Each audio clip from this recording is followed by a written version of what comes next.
Good morning, America. Hi, this is Philip Blumel. Welcome to No Uncertain Terms, the official podcast of the Term Limits movement for the week of May 18, 2020. Your sanctuary from partisan politics. It's been a rough night, but America is slowly reopening, and with it, its legislatures and its citizenry clamoring anew for term limits. Indeed, the virus crisis has only provided more evidence and impetus for citizens to get control over their professional politicians. The first sign of light came in Louisiana, where the term limits movement saw their first victory last week. U.S. Term Limits Executive Director Nick Tomboulides has the news. Hey, Nick. Hello. So we've had some action in the States, or at least in Louisiana. We have our first victory of the year. I tell you what, I didn't know what to expect once they started closing down, well, the whole economy, but they closed down the legislatures and all the work we seem to have put into the legislatures, all the groundwork for the votes this year seemed to go up in smoke. Now things are opening and, well, I don't know, I'm starting to see some green shoots here. What happened in Louisiana? Yeah, well, I couldn't agree more with what you just said. I didn't think anything would happen this year. We got a pleasant surprise this week. I was thinking with this whole public health meltdown we're having, that would stop state legislatures from meeting. And in many cases, that is true. There are a lot of states where the government is totally shut down right now. Right. But that's not the case everywhere. The Louisiana House of Representatives is back in business. Louisiana Senate is back in business. And that means our congressional term limits resolution is back. It got calendared for a hearing this past Wednesday on the Committee for Governmental Affairs in the State House. Basically, they resurrected this thing from the ashes of COVID-19, and they had a debate on it. We participated in this. U.S. Term Limits had representation from our regional director, Ken Clark, who did an amazing job, and it passed with unanimous consent. That's amazing. 13 yes, no opposed. So congressional term limits resolution, even in the coronavirus era, moving forward in Louisiana. That's exciting. And, it's a testament to how effective our staffers and our volunteers have been in Louisiana. The very fact that as soon as the legislature came back open, we found our bill back on the docket being considered seriously, and to win at the first committee with a unanimous vote. It's good. You come into this not thinking the legislature is going to meet at all, much less to talk about congressional term limits. Right. Not because congressional term limits isn't one of the most important issues in the country. It absolutely is and always has been. But because politicians, the political class, doesn't tend to see it that way most of the time. So, like I said, it was a pleasant surprise. I watched the hearing, and you could see the seats in the background had caution tape on them. You can watch this video, by the way, U.S. Term Limits YouTube channel. You can subscribe to us there, get all of our videos. But, it looked like a crime scene in there. It was supposed to be for social distancing, but it looked like a crime scene. Nevertheless, we got heard and we passed. Ken Clark, by the way, our regional director, he did an amazing job. And I think we should actually play his testimony. Sure. Part of it so people can hear it. Let's hear a clip right now. The next item on the agenda, HCR 28 by Representative Wright. Good afternoon, members. Today, it's a House concurrent resolution related to an Article 5 Convention of States related to federal term limits. For those of you who don't know, we passed a similar resolution about an Article 5 convention last year, or perhaps the year before, in the House and the Senate, for that matter.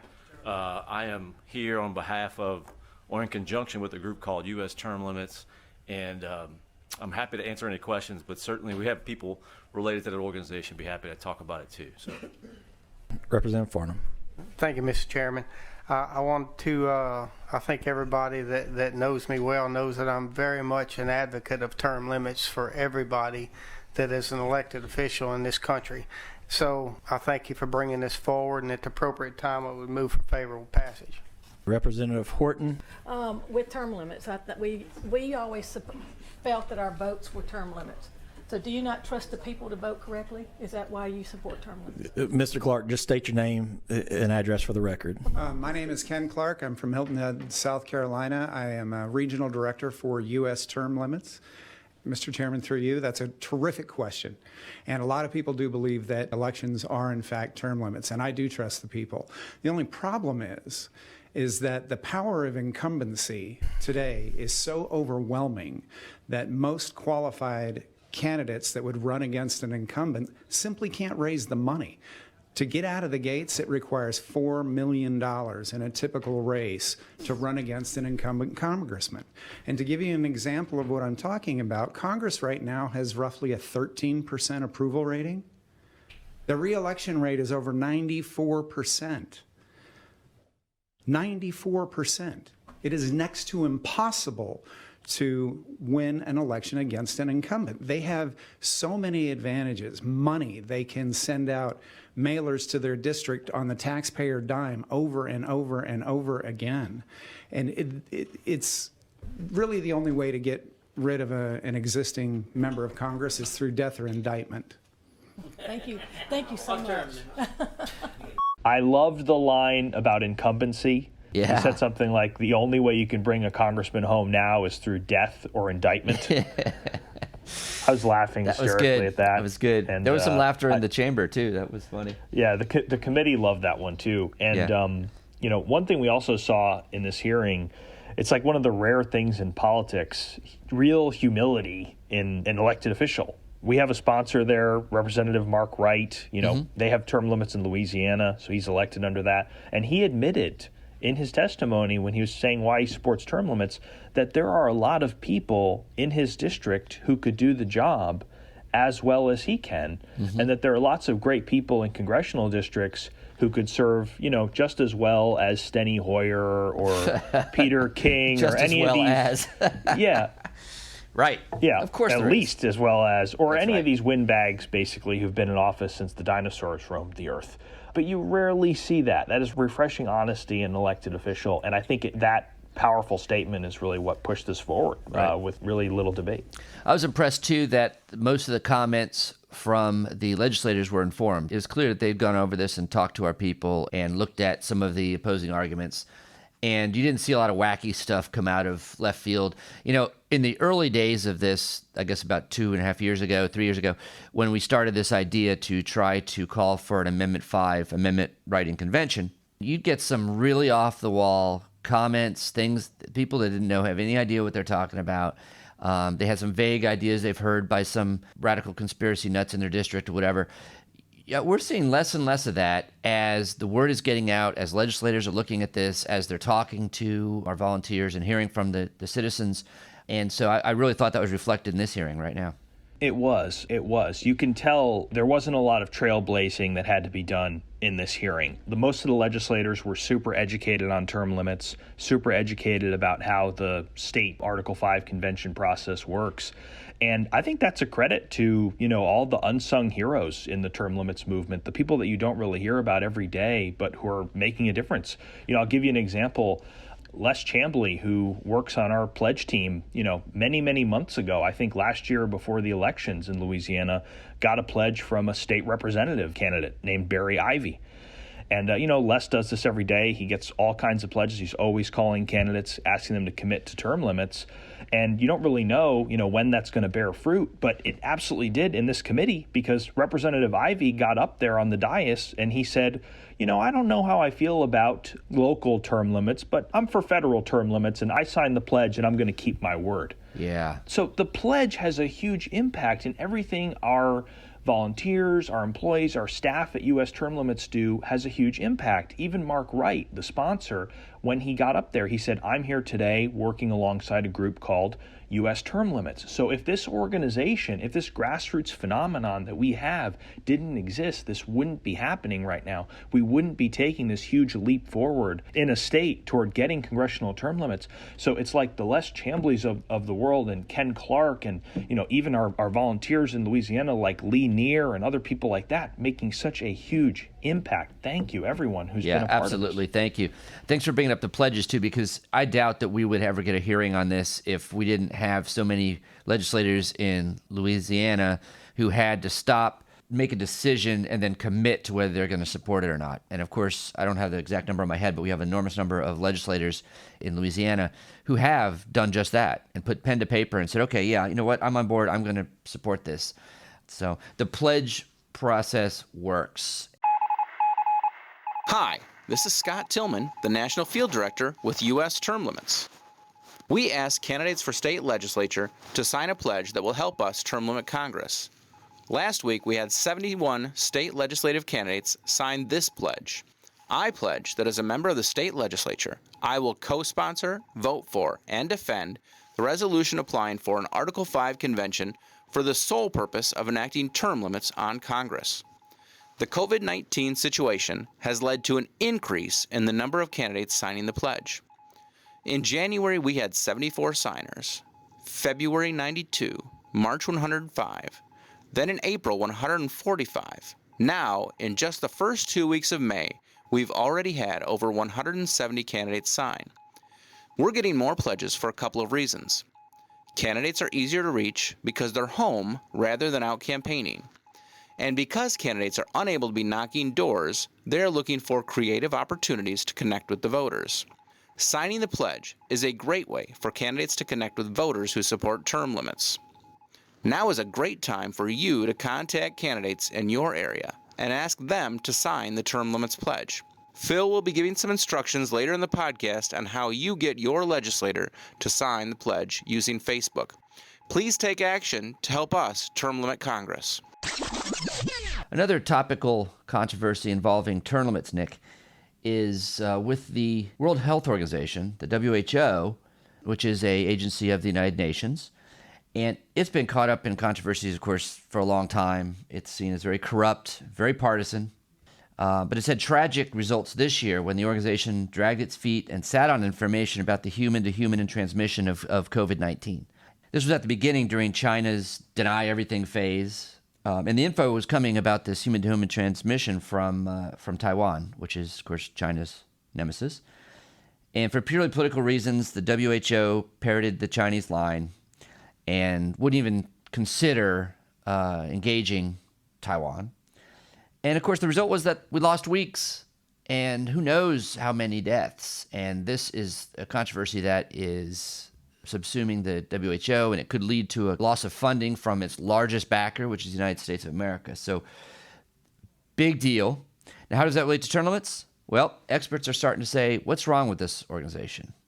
And they're starting to look at a possible fix in term limits. I always thought the WHO was a rock band started by Roger Daltrey in the 1960s. You know, they've been in office for 60 years, so they probably need some kind of term limit there. But yeah, I've never been a huge fan of the World Health Organization. It's UN sponsored, obviously, and they've had some very high highs and some very low lows. You know, you go back, you look like 1950s.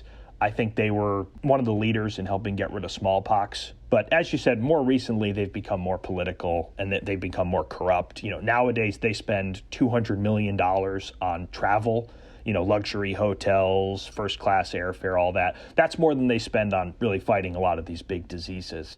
Just months ago, they said there was like no threat of coronavirus, and now they're telling us, you know, we have to wear masks to the grocery store. So I don't put a lot of trust in them because it seems like they're very erratic. But basically what's been floated is if you put a term limit on the leader of this group, you would get a lot more independence and you get a lot less reliance on the member states. Like China would not be so able to guide the policy of the WHO. That's the key argument. And right now, you know, actually there is a term limit, but it's one of those fake term limits that politicians like that are too long to make any difference. What's being talked about right now is a single term of like 6 years. And this idea has been floated by a guy named Shashi Tharoor, who is a member of the Indian Parliament, but also a former Undersecretary General of the UN. So he's a big shot at the UN. And he's been seconded by other experts, including a guy named Samir Saran, who's president of a think tank in India called the Observer Research Foundation. And they're calling for this idea because they say that the WHO president is really a tool of the big interests in the UN, basically the Security Council members. In this particular case, of course, it was China that was completely had his thumb on this guy. And the greatest example of it is that when the U.S. really started understanding what was happening here and the United States right away put some kind of travel ban on China. Well, the WHO has opposed this. You know, they were parroting the Chinese line still at this time, saying, "Oh no, that's not fair to China. It's not necessary. You know, we don't have enough information about human-to-human transmission, blah, blah, blah." And, you know, that is the ill that these experts are saying that a term limit might help with. Well, they said no matter what, these international organizations, they always claim to be independent, but they're always controlled by the big member nations. Of course. And you know what? You're right. He is a tool, but if you're going to be a tool to a rich and powerful nation, why would you pick China? I would pick the United States. China is like about as reliable as a Yugo. So if this guy is a tool, he's not a very sharp tool. That's for sure. But very well put. We've seen it suggested now at this point, when we've covered it in the podcast, so many different organizations, they want independence, they want diversity of thought, they want to crack down on corruption, and naturally, term limits is the answer. The National Institutes of Health did it. They put term limits on the chief medical officers in the labs. FIFA, the soccer federation, they had a huge corruption scandal, almost engulfed the entire thing. They put term limits in, and now it's being proposed for the WHO. So I love the idea. I think it helps set a precedent. I think it helps generate buzz about term limits. There was a very, very blunt quote by the head of that think tank in India who said, it's a lot easier to get term limits at the international level than here in our national politics, where the politicians tend to fight it tooth and nail. And obviously we see that in America too. Power corrupts, Mm-hmm. Thanks for joining us for another episode of No Uncertain Terms.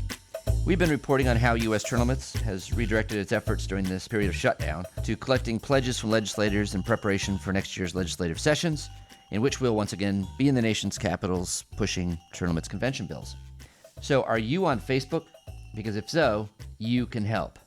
Every candidate for the state legislature in the USA has received a copy of the U.S. Term Limits Pledge and is being called and emailed by U.S. Term Limits staffers and volunteers to sign and return that pledge. That pledge says that, yes, I'll support the Term Limits Convention bill. Please help us apply public pressure to get them to sign. Go to termlimits.com/getpledgesonFB.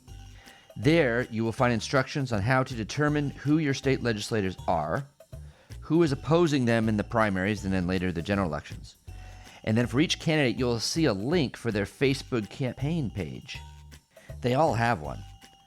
Go to their Facebook page and post a short comment and question. Something like, we need competitive elections and better representation. Do you support term limits for the U.S. Congress? And if they answer back yes, send them the link to pledge and ask them to sign. The pledge, the links, the instructions, everything can be found at termlimits.com/getpledgesonFB. Thanks. We'll be back next week.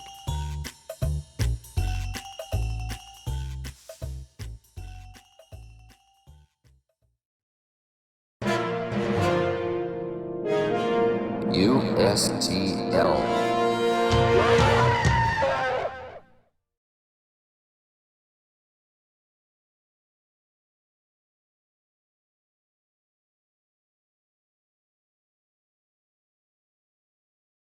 I haven't heard a quote from the current president of the WHO. My guess is he's against it. I think it's fair.